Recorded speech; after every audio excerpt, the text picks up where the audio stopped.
सर्ववेदान्तसिद्धान्तगोचरं तमगोचरं गोविन्दं परमानन्दं सद्गुरुं प्रणतोऽस्म्यहम्। ओम शांति शांति शांति। भाष्यकार द्वारा मंगलाचरण जो ग्रंथ में पहले लिखा गया उसका उच्चारण करने से सभी शास्त्र पढ़ने में जो विघ्न आते हैं उनका नाश होता है। भगवान को याद करने से भी विघ्नों का नाश होता है, इसलिए ये मंगलाचरण कहलाता है। ये भी परंपरा है, इसलिए हर बार मंगलाचरण करते हैं।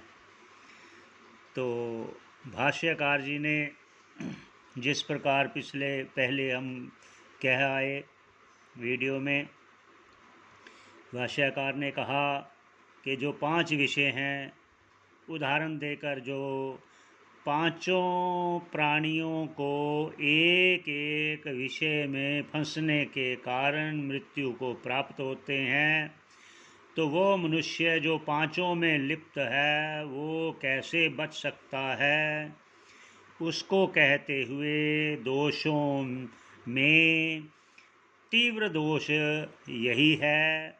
विष से भी ज़्यादा जहरीला, विष से भी ज़्यादा खतरनाक ये विषयों का विष है, विषयों का विष है।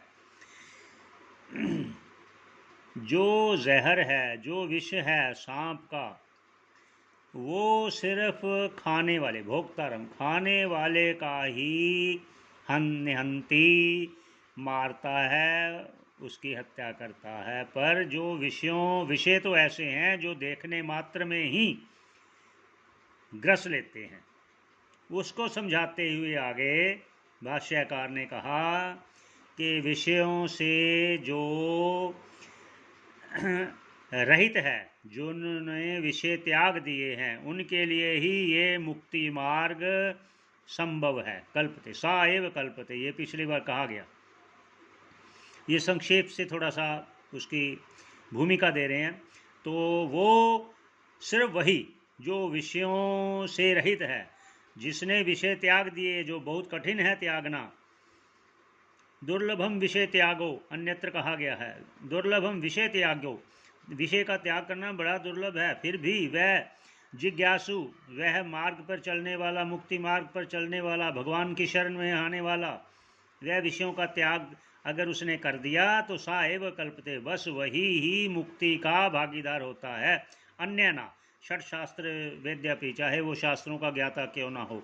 ऐसा कहते हुए भाष्यकार आगे कहते हैं कि अब इनमें वैराग्य तो हो, लेकिन कैसा वैराग्य हो उसके बारे में सचेत कर रहे हैं भाष्यकार।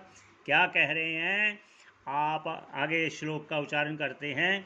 आपात वैराग्यवतो मुमुक्षुन भवाब्धिपारं प्रतियायितुम् उद्यतान् आशाग्रहो मज्जते अंतराले विग्रह कंठे विनिवृत्य वेगात्। देखिए कितने सुंदर शब्दों से उन्होंने श्लोक द्वारा कहा। तो आगे इसका व्याख्या करने की प्रयत्न करते हैं। भाष्यकार कह रहे हैं आपात वैराग्यवतो, यहाँ जो वो कह रहे हैं कि विषयों में वैराग्य होना अति आवश्यक है। पहले कहा था, पहली सीढ़ी थी विवेक, आत्मा और अनात्मा में विवेक, ये पहली सीढ़ी। अब ये दूसरी सीढ़ी बता रहे हैं कि विषयों में वैराग्य हो जाए, पर कैसा वैराग्य हो उसके बारे में कह रहे हैं। आपात वैराग्यवतो, आपात अर्थात ऊपरी ऊपरी दृष्टि से, या आपात का कह देते हैं जो अचानक घटित होती है फिर विलोप भी हो जाती है, अर्थात अचानक। इसको दूसरे अन्यत्र कहा गया है, दूसरी भाषा में कहते हैं कि शमशान वैराग्य। जिस प्रकार शमशान भूमि में जाते हैं लोग, तो वहाँ वो जलती चिताओं को देखकर मन में भाव उत्पन्न होता है, उसको बोलते हैं शमशान वैराग्य। बस जब शमशान भूमि से बाहर निकले तो फिर अपने वही संसारिक विषयों में बातें करते करते अपने घर तक आते, वो वैराग्य वहीं रास्ते में ही ख़त्म हो जाता है। वो आपात वैराग्यवान, उसको बोला। ऐसा अगर मुमुक्षु हो तो फिर क्या होगा, उसके लिए सचेत कर रहे हैं भाष्यकार। भव अवधि पारम प्रत्यायितुम मुद्यतान। भाष्यकार सचेत कर रहे हैं मुमुक्षु को कि हे मुमुक्षु, अपात वैराग्य काम नहीं आएगा। कैसे काम नहीं आएगा? जो शमशान वैराग्य कहा गया है, आपात वैराग्य नाम से कहा गया है, वो कैसे काम नहीं आएगा? भव अवधि पारम, इस भव सागर, इस संसार सागर से पार जाने के लिए प्रत्यायितुम उद्यतान, जो तत्पर है, जो उद्यत है, जो भव सागर से पार होना चाहता है, वो अगर विषयों में फिर लिप्त है तो आशा ग्रहो, विषयों की आशा करता हुआ जो ग्रहो अर्थात वो ग्रह अर्थात जो समुद्र में या दरिया में या नदी में, वो उदाहरण दे रहे हैं।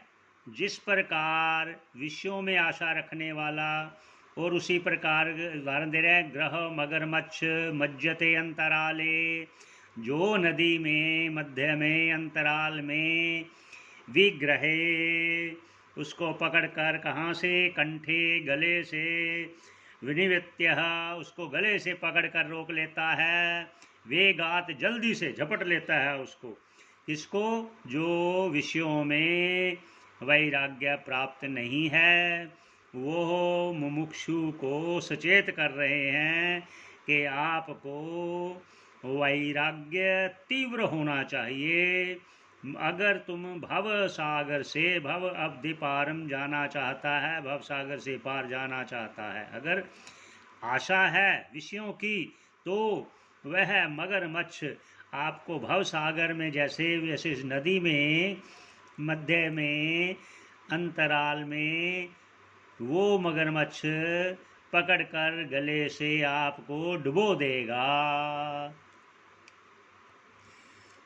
आगे भाष्यकार उसका उपाय भी कह रहे हैं। उनको पहले सचेत तो किया कि आपको अपात वैराग्य नहीं होना चाहिए, तो उसका उपाय बता रहे हैं। आगे का श्लोक उच्चारण करते हैं। विषयाख्या ग्रहो येन सुविरक्त्य सिनाहतः सा गच्छति भव अम्बोधे पारम प्रत्युः वर्जितः। ये उपाय भी साथ कह रहे हैं। क्या कह रहे हैं? विषयाख्या ग्रहो, जो विषय रूपी मगरमच्छ है, ग्रहो मगरमच्छ, येन सुविरक्त्य सिनाहतः, सुविरक्त्य अर्थात तीव्र वैराग्य रूपी असिना तलवार हतः, उस वैराग्य तीव्र वैराग्य, तीव्र सुविरक्त्य मतलब तीव्र वैराग्य, असिनः तीव्र वैराग्य रूपी तलवार से विषय रूपी मगरमच्छ को अगर मार दिया, सा गच्छति, सा वही साधक, वही जिज्ञासु, वही मुक्ति मार्ग पर चलने वाला, गच्छति भवम्बोधे, वह संसार समुद्र के पारम पार हो सकता है, प्रत्युः वर्जितः, जो प्रत्युः वर्जित है, जितने भी विघ्न हैं, प्रत्युः कहते विघ्न, विघ्न रहित होकर उस संसार सागर को पार कर जाता है। कौन? विवेक पहला चरण, पहली सीढ़ी, दूसरी सीढ़ी का है वैराग्य, वो भी तीव्र वैराग्य। ये दोनों सीढ़ियों को पार करने के बाद आगे का भाष्यकार क्या कहते हैं उसका वर्णन करते हैं। आगे भाष्यकार क्या कह रहे हैं? विषयं विषय मार्गैर्गच्छतो अनच्छ बुद्धेः प्रतिपदम् अभियातो मृत्युरप्येष विद्धिः हित सुजन गुरुक्त्या गच्छतः स्वतः स्वस्यः युक्तया प्रभवति फलसिद्धिः सत्यमित्येव विद्धिः। आगे और उसको सांत्वना ही दे रहे हैं। भाष्यकार कह रहे हैं के विषम विषय मार्गैः, विषम अर्थात कठिन विषय के मार्ग पर चलने वाला, अनच्छ बुद्धि है अर्थात मलिन अंतःकरण वाला, जिसको मल और विक्षेप है, उसके लिए कह रहे हैं, उसके लिए जिसको वैराग्य नहीं हुआ, विवेक नहीं हुआ, उसके लिए उसको बोला। अनच्छा बुद्ध है अर्थात मलिन अंतःकरण वाला, जिसका अंतःकरण शुद्ध नहीं हुआ, उसके लिए जो विषयों के मार्ग पे चलने वाला कठिन है। प्रतिपदम अभियातो, उसको जो अंतःकरण शुद्ध नहीं है उसके लिए प्रतिपदम अभियातो, पद पर अर्थात कदम कदम पर मृत्युरेश विद्धि, मृत्यु को प्राप्त होता है। कदम कदम पर पद पर मृत्यु को उसको पकड़ती है, ऐसा विद्धि, ऐसा जानो।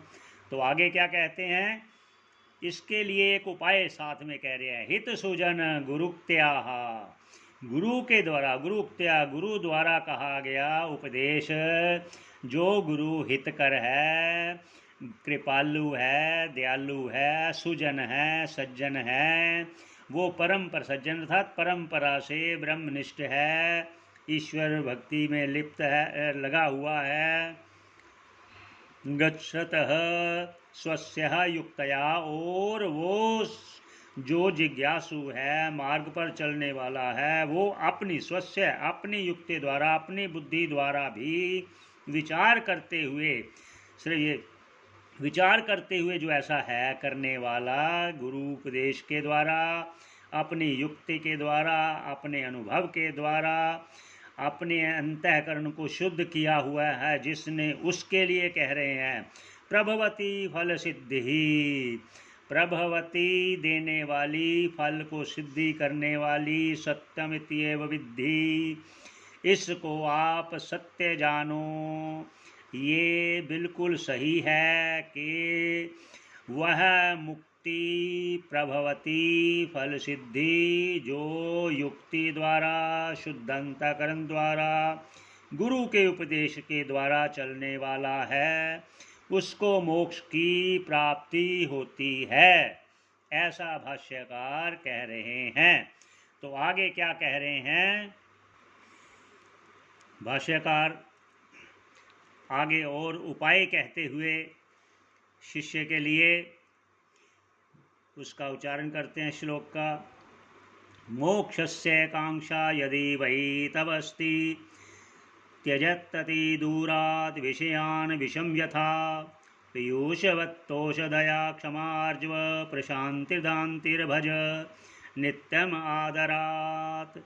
देखो भगवान कितने सुंदर शब्दों के द्वारा, श्लोक द्वारा कह रहे हैं, मोक्षस्य कांक्षा यदि, अगर तुम्हारी मोक्ष चाहने की इच्छा है, निश्चित रूप से तब अस्ति तुम्हारी, तब तुम्हारी अस्ति है, मोक्ष की इच्छा तुम्हारी है अगर, तो आपको क्या करना है, त्यजति दूरात्, त्यज विषयों को त्याग कर, अति दूरात्, दूर से ही विषयों का, विषयान, किसको, विषयों को अति दूर से ही त्याग कर, कैसे, यथा जैसे विष का त्याग कर देते हैं, जिसको बहुत बड़ी भूख लगी हो, बहुत ज़्यादा भूख लगी हो, बहुत दिनों से भूखा हो, उसको भोजन मिल जाए, वो कितना प्रसन्न होगा। अगर तुरंत अगर किसी ने कह दिया इसमें विष मिला है, तो वो तुरंत दूर से भाग जाएगा, वो कभी नहीं भोजन करेगा, चाहे उसको कितनी भी भूख क्यों ना हो। कहते हैं त्याग दे विषयों को अति दूर से ही, किसको, विषयान, विषयों को, कैसे, जैसे विष को त्याग देता है। पीयूषवत तोष, आगे क्या कह रहे हैं कि आपको अगर चाहना है अमृत की, तो संतोष रखो, दया रखो, क्षमा रखो, आर्जव रखो मन में सभी के प्रति, और प्रशांति, मन को, अंतःकरण को शुद्ध किया हुआ प्रशांत हो, दांत हो अर्थात दमन, ये वही कह रहे हैं जो पहले विवेक को पहला चरण, दूसरा वैराग्य चरण, तीसरा ये कह रहे हैं शम दम श्रद्धा, तीसरी समाधान उपराम, छठी प्रतीक्षा जानिए, भिन्न भिन्न है ये नाम, ये एक ही है लेकिन षट संपत्ति पुनः कह रहे हैं जो तीसरा चरण है, तीसरी सीढ़ी है। धीरे धीरे सीढ़ी चढ़ते चढ़ते चढ़ते मोक्ष रूपी मुंडेर पर भाष्यकार आपको बिठा देंगे। फिर आप नित्य आनंद रूप हो, नित्य शुद्ध रूप हो, नित्य मुक्त रूप हो।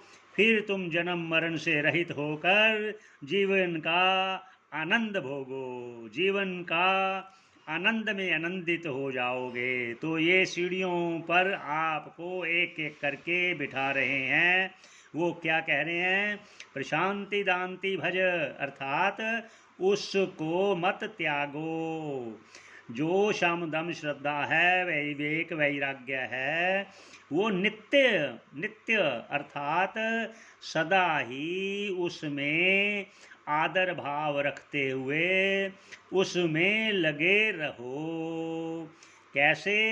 जिस प्रकार पयूषवत अमृत को चाहने वाला अमृत का ही ध्यान रखता है, अमृत का ही वो स्मरण करता है, अमृत की ही चिंता करता है, इसी प्रकार हे शिष्य तुम शम दम श्रद्धा और समाधान उपराम, ये छठ संपत्ति में आप लगे रहो, इसको शिथिल मत होने दो। हे शिष्य, विवेक वैराग्य और मुमुक्षुत्व, ये शमदम आदि तुम्हारे लिए अति अनिवार्य हैं, इसका त्याग मत करना।